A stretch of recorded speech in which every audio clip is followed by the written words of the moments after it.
অনেক মজা করে আজকে খিচুড়ি রান্না করে খেলাম। কিসের জন্য খিচুড়ি রান্না করলাম, কি উপলক্ষে রান্না করলাম সব নিয়ে থাকছে আজকের ভিডিওটা। আসসালামু আলাইকুম, welcome to my page Umme Habiba Nupur. যেহেতু খিচুড়ি রান্নার আয়োজন করা হয়েছিল প্রায় ২০-২৫ জনের জন্য, এর জন্য আমরা বাসায় গ্যাসে রান্না না করে বাসার নিচে চুলার মধ্যে রান্না করার জন্য চলে এসেছি। তো আমরা লাকড়ি দিয়ে রান্না করব চুলায়। লাকড়ি দিয়ে চুলায় রান্না করলে কিন্তু খাবারের স্বাদটা মনে হয় দ্বিগুণ হয়ে যায়। গ্যাসে রান্না করে কিন্তু মনে হয় আমার কাছে এতটা স্বাদ লাগে না। রান্না করলে সেই খাবারের স্বাদটাই মনে হয় একটু ভিন্নতা পাওয়া যায়, মানে খাবারের স্বাদে একটু ভিন্নতা আসে অবশ্যই। খিচুড়ি রান্না করার জন্য বড় একটা হাঁড়ি নিয়ে নেওয়া হয়েছে, সাথে পেঁয়াজ, কাঁচা মরিচ, আদা বাটা, রসুন বাটা, জিরে বাটা সব একে একে দিয়ে দেওয়া হচ্ছে।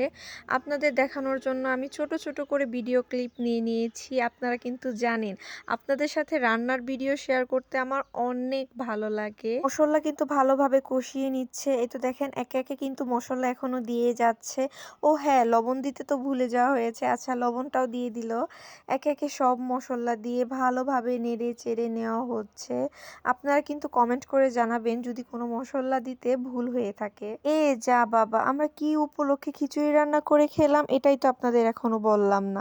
আমরা যে উপলক্ষে খিচুড়ি রান্না করে খেলাম তা হলো আমার ছোট আম্মুর ছেলে বাবু হবে, আলহামদুলিল্লাহ। আম্মুর দুটো মেয়ে আছে, মেয়ের পর একটা ছেলে হবে আলহামদুলিল্লাহ। আমরা তো অনেক খুশি, আমাদের ছোট একটা ভাই হবে। যেহেতু আমরা এখন বড় হয়ে গেছি, বিয়ে হয়ে গেছে, বাচ্চা কাচ্চা হয়ে গেছে, এখন আমাদের ছোট্ট একটা ভাই হবে, আমাদের অনেক আদরের হবে, সবার ছোট। আমরা কত আদর করব। সেই ছোট্ট ভাইটি হলে অবশ্যই কিন্তু আপনাদের সাথে শেয়ার করব। আর আমার ছোট্ট ভাইয়ের জন্য সবাই অনেক অনেক দোয়া করবেন যেন ও ভালোভাবে দুনিয়ায় আসতে পারে। তারপর আমি অবশ্যই আপনাদের সাথে ওর ছবি, ওর ভিডিও ক্লিপ অবশ্যই শেয়ার করব ইনশাআল্লাহ। হোক, ছোট ভাইয়ের উপলক্ষে আজকে আমরা খিচুড়ি রান্না করছি। এর জন্য খিচুড়ির স্বাদ, কালার সবকিছুই কিন্তু অনেক সুন্দর হচ্ছিল। আপনারা হয়তো দেখে বুঝতে পারছেন।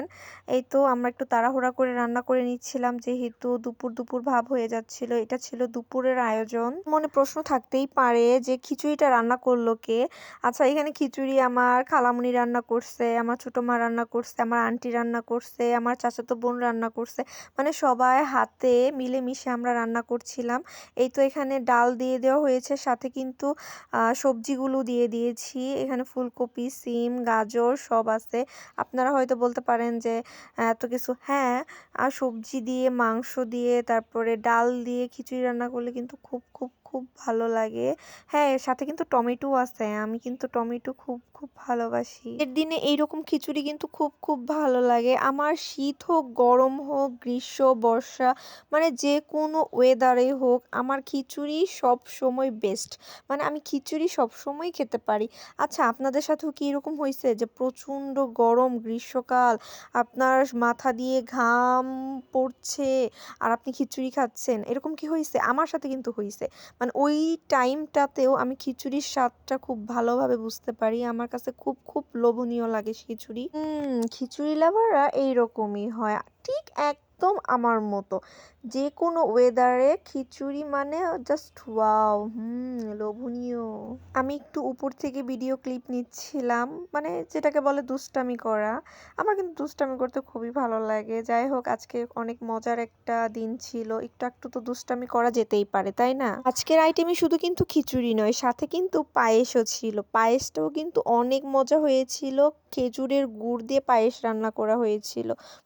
এটা তো আরো অনেক মজা। খেজুরের গুড় দিয়ে পায়েস, জাস্ট ওয়াও। তো সালাদও রেডি হয়ে গেছে, এখন আমরা পরিবেশন করে খাওয়া দাওয়া শুরু করে দিব। আল্লাহ হাফেজ, গরম গরম খাবো, টাটা।